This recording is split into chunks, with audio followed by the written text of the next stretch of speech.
Secrets of Bronze Age Italy. The story of Bronze Age Italy begins in a landscape that feels both ancient and alive. Before the rise of Rome, before the Etruscans built their hill cities, the peninsula was home to small communities scattered across valleys, forests, and coastlines. These early Italians were farmers, herders, and traders. They lived close to the earth, shaping their tools from stone until they discovered something that would transform their world: bronze. Metal didn't arrive overnight. It came slowly through generations of experimentation. People first shaped copper into simple blades and ornaments. Then they learned that mixing it with tin created something far stronger. This new alloy changed everything. It made better tools, sharper weapons, and more durable objects that could be used, traded, and inherited. The arrival of bronze didn't just bring a new material. It brought confidence, ambition, and a new sense of possibility. In the Po Valley of northern Italy, the Terramare culture rose along rivers and wetlands. Their villages were extraordinary for their time. They were built on raised platforms over artificial ponds, surrounded by wooden palisades and deep ditches. From above, they looked like carefully planned islands. Inside, daily life moved with purpose. Farmers fed cattle in courtyards, metal workers hammered molten bronze into tools, and children ran across wooden walkways connecting homes. The Terramare people understood organization. Their fields were laid out with precision. Their storage pits were orderly. Their timber houses were built in rows, hinting at a society that valued discipline and structure. Trade shaped much of their economy. Amber beads from the Baltic, tin from distant mountains, and pottery from southern Italy reached their settlements. Each item reflected a network of connections that stretched far beyond the valley. Terramare society wasn't isolated. It was part of a larger web that linked Italy to Central Europe and the Mediterranean. As life flourished in the north, a different world existed along the Apennine mountains that cut through the center of the peninsula. Here, communities moved with the seasons. Families grazed their sheep and goats along steep slopes, following ancient paths used for generations.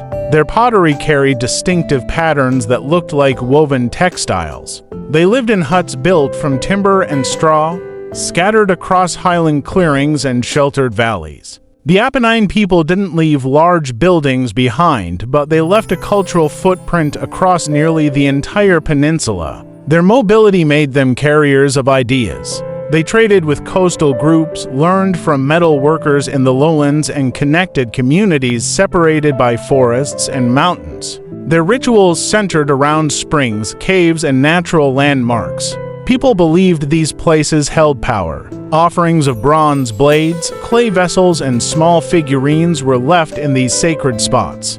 Gifts meant to secure protection and good fortune. Across the sea, Sardinia grew into one of the most remarkable cultures in Bronze Age Europe, the Nuragic Civilisation. Their stone towers, called nuraghes, dominated the landscape. Thousands were built over centuries.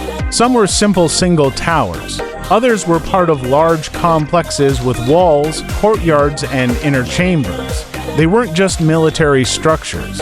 They were centers of community life. People gathered there for rituals, meetings, and celebrations.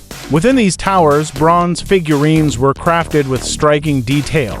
Warriors stood with shields and spears. Archers held bows drawn tight. Boats, animals, and symbols of belief filled the workshops of Nuragic artisans. Sardinia became a crossroads of trade.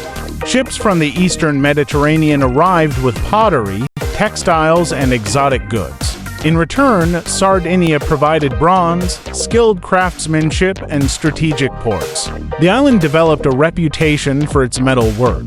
Its influence touched nearby parts of Italy, shaping artistic styles and technological practices. Back on the mainland, coastal villages in southern Italy and Sicily began interacting more with Mycenaean traders from Greece. These contacts introduced new pottery designs, new weaving patterns, and advanced metal working techniques. Fortified settlements appeared along shores where merchants and fishermen lived side by side. Some villages grew into small hubs where different cultures mixed. Local pottery adopted spiral motifs seen in Aegean artworks. Mycenaean goods traveled inland through trade routes maintained by Apennine shepherds and lowland farmers. Bit by bit, Italy became a place where ideas blended. Religion in the Bronze Age remained closely tied to nature. The Italians worshipped spirits connected to rivers, mountains, and the sky.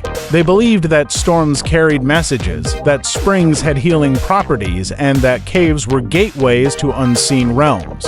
Communities traveled long distances to sacred lakes and clearings, leaving offerings made from bronze and clay.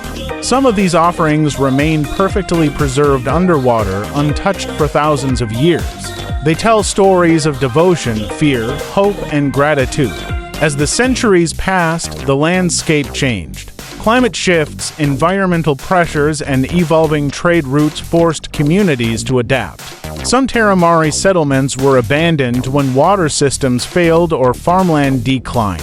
Families moved south or merged with other groups carrying their traditions. The Apennine people continued their cycles of seasonal movement, but their world became more connected as iron slowly made its way into the peninsula. The Late Bronze Age across the Mediterranean was marked by upheaval. Major powers in the Near East and Aegean collapsed or weakened. Sea routes changed and long-distance trade networks fractured. Italy felt these effects, though not as dramatically as the Great Kingdoms. Across the sea, some coastal settlements in southern Italy shrank. Others transformed into more fortified communities, prepared for uncertain times. Out of these transitions came a new cultural horizon in Italy. The Villanovan culture emerged in central and northern regions. Their cremation practices and distinctive pottery marked the start of the early Iron Age. The Villanovans built stronger settlements, used iron tools, and developed metal styles that would ultimately lead to the rise of the Etruscans. From them came the foundation for urban life in Italy long before Rome became a city of power. Looking back at Bronze Age Italy, we see a world of innovation and quiet transformation. The peninsula was never dominated by a single people. It was a mosaic of cultures, each shaped by its landscape. The wetlands of the north produced organized, structured communities. The mountains created adaptable herders. The coasts grew into trading hubs. Sardinia built towers that stood as symbols of identity for centuries. Each group contributed something unique. Together they formed the root system from which later Italian civilizations grew. Today, archaeologists uncover their legacy piece by piece. A bronze spear near a riverbank, a decorated urn buried in stone, a fragment of pottery with a woven pattern, a nuraghe standing tall against the sky. Each discovery reveals another chapter from a time before writing dominated Italy. It reminds us that these early communities, though small, shaped the future in ways they never could have imagined. Their story is not one of empires or kings. It is a story of resourcefulness, creativity, and connection. It is the story of how Bronze Age Italy quietly laid the groundwork for the cultures that would one day transform the Mediterranean world. And even now, beneath fields, forests, and coastlines, their secrets still wait to be uncovered.